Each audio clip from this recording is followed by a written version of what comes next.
Welcome back. We've got a really special deep dive for you today, digging straight into the Tahala archival records.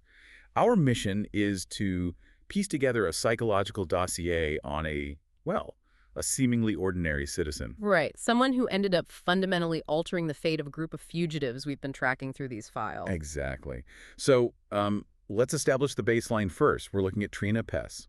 Yeah, on paper, there's absolutely nothing remarkable about her. She's a young, dark-skinned human woman native to Tahala, Which is predominantly Chult City, just if you're rusty on the demographics. Right.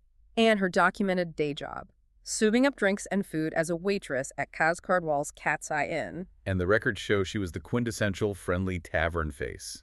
You know, quick with a bowl of chowder, always ready with a local gossip.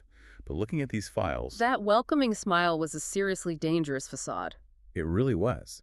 Because while she was pouring ales for weary sailors, Trina was secretly working as an informant for the Golden Lion regime. The secret police, basically. Right. And she was actively tracking targets for their Article 7 detention pipeline.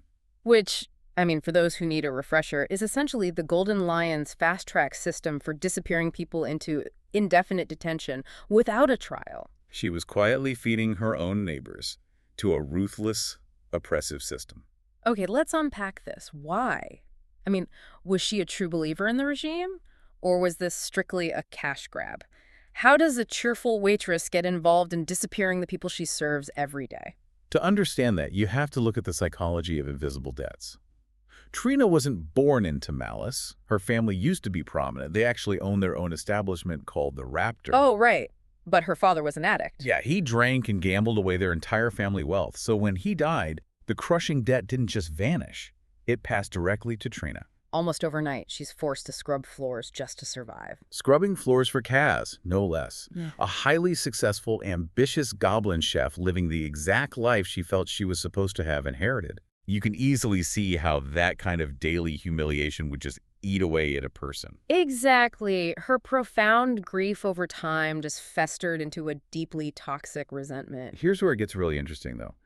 Because as her value as an informant declined, The Lions realized she wasn't bringing them top-tier intel anymore. right, and Trina sought an alternative kind of power to ruin Kaz. She escalated in a horrifying way. The archival documents describe her going to a treacherous sea cliff called Lover's Leap. Oh, man. Using a ritual involving salt, blood, and speaking a name 3 times to the tide, she summoned and hired a sea hag. And for those not deep into the esoteric lore, a sea hag isn't just a cranky spellcaster. Yeah. That is a terrifying, malicious entity driven by bringing ruin and ugliness into the world. You don't mess with them lightly. You really don't. And we actually have Trina's written confession. Her explicit goal wasn't just to close Kaz's business. She wanted to corrupt it. Yes! She wanted the Cat's Eye to rot and become and this is a direct quote, a place of horror. A place of horror. Wow. So Kaz would finally understand her loss. Exactly. So what actually brings all this to light for our archival subjects?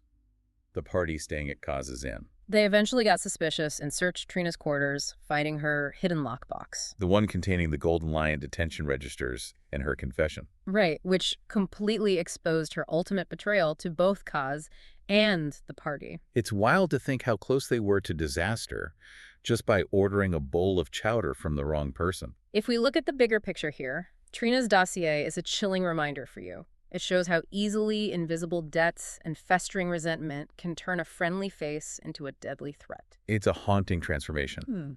And that actually leaves us with a lingering question for you to ponder. Trina vanished into the shadows of Tahala the absolute moment her betrayal was exposed. Right.